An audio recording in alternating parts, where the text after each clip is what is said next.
ہرقل شاہ روم نے قریش کے قافلے میں ایک آدمی بلانے کو بھیجا، اور اس وقت یہ لوگ تجارت کے لیے ملک شام گئے ہوئے تھے، اور یہ وہ زمانہ تھا جب رسول اللہ صلی اللہ علیہ وسلم نے قریش اور ابو سفیان سے ایک وقتی عہد کیا ہوا تھا۔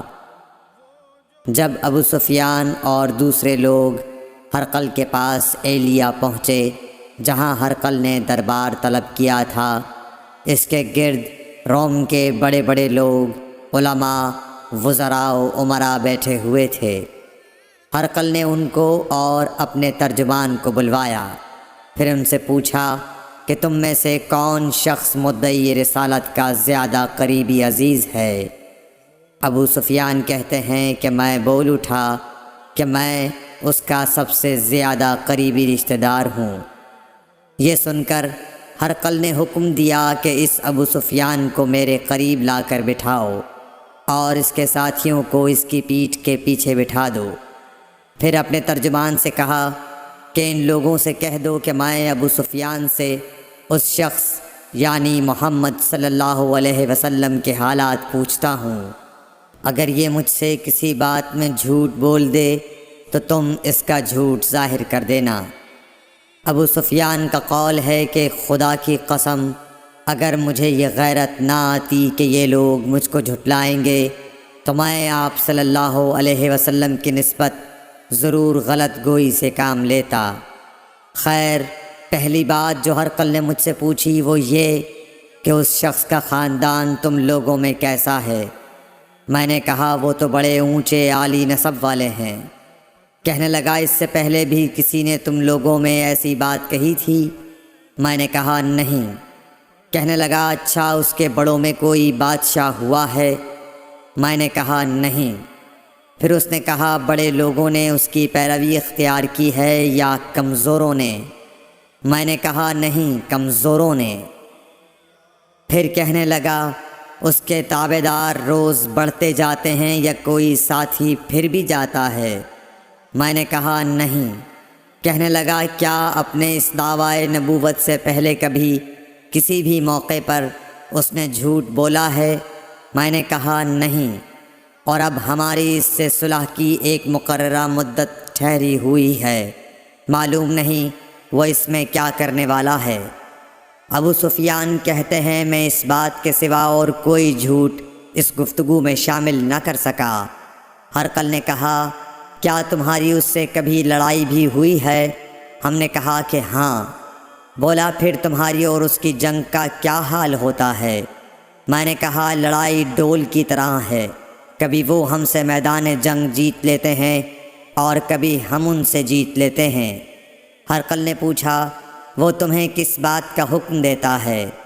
میں نے کہا وہ کہتا ہے کہ صرف ایک اللہ ہی کی عبادت کرو، اس کا کسی کو شریک نہ بناؤ، اور اپنے باپ دادا کی شرک کی باتیں چھوڑ دو، اور ہمیں نماز پڑھنے، سچ بولنے، پرہیزگاری اور صلہ رحمی کا حکم دیتا ہے۔ یہ سب سن کر پھر ہرقل نے اپنے ترجمان سے کہا کہ ابو سفیان سے کہہ دے کہ میں نے تم سے اس کا نسب پوچھا تو تم نے کہا کہ وہ ہم سے عالی نسب ہے، اور پیغمبر اپنی قوم میں عالی نسب ہی بھیجے جایا کرتے ہیں۔ میں نے تم سے پوچھا کہ دعوی نبوت کی یہ بات تمہارے اندر اس سے پہلے کسی اور نے بھی کہی تھی؟ تو تم نے جواب دیا کہ نہیں۔ تب میں نے اپنے دل میں کہا کہ اگر یہ بات اس سے پہلے کسی اور نے کہی ہوتی تو میں سمجھتا کہ اس شخص نے بھی اسی بات کی تقلید کی ہے جو پہلے کہی جا چکی ہے۔ میں نے تم سے پوچھا کہ اس کے بڑوں میں کوئی بادشاہ بھی گزرا ہے؟ تو تم نے کہا کہ نہیں۔ تو میں نے دل میں کہا کہ ان کے بزرگوں میں سے کوئی بادشاہ ہوا ہوگا تو کہہ دوں گا کہ وہ شخص اس بہانے اپنے آباء و اجداد کی بادشاہت اور ان کا ملک دوبارہ حاصل کرنا چاہتا ہے۔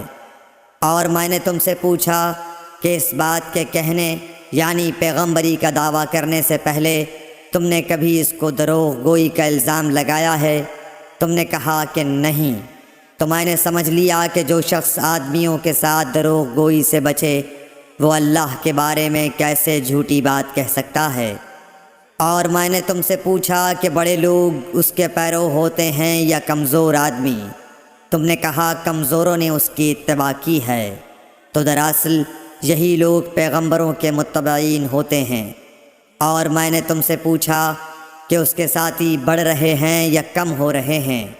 تم نے کہا کہ وہ بڑھ رہے ہیں، اور ایمان کی کیفیت یہی ہوتی ہے حتیٰ کہ وہ کامل ہو جاتا ہے۔ اور میں نے تم سے پوچھا کہ آیا کوئی شخص اس کے دین سے ناخوش ہو کر مرتد بھی ہو جاتا ہے؟ تم نے کہا نہیں۔ تو ایمان کی خاصیت بھی یہی ہے، جن کے دلوں میں اس کی مسرت رچ بس جائے وہ اس سے لوٹا نہیں کرتے۔ اور میں نے تم سے پوچھا کہ آیا وہ کبھی عہد شکنی کرتے ہیں؟ تم نے کہا نہیں۔ پیغمبروں کا یہی حال ہوتا ہے، وہ عہد کی خلاف ورزی نہیں کرتے۔ اور میں نے تم سے کہا کہ وہ تم سے کس چیز کے لیے کہتے ہیں؟ تم نے کہا کہ وہ ہمیں حکم دیتے ہیں کہ اللہ کی عبادت کرو، اس کے ساتھ کسی کو شریک نہ ٹھہراؤ، اور تمہیں بتوں کی پرستش سے روکتے ہیں، سچ بولنے اور پرہیزگاری کا حکم دیتے ہیں۔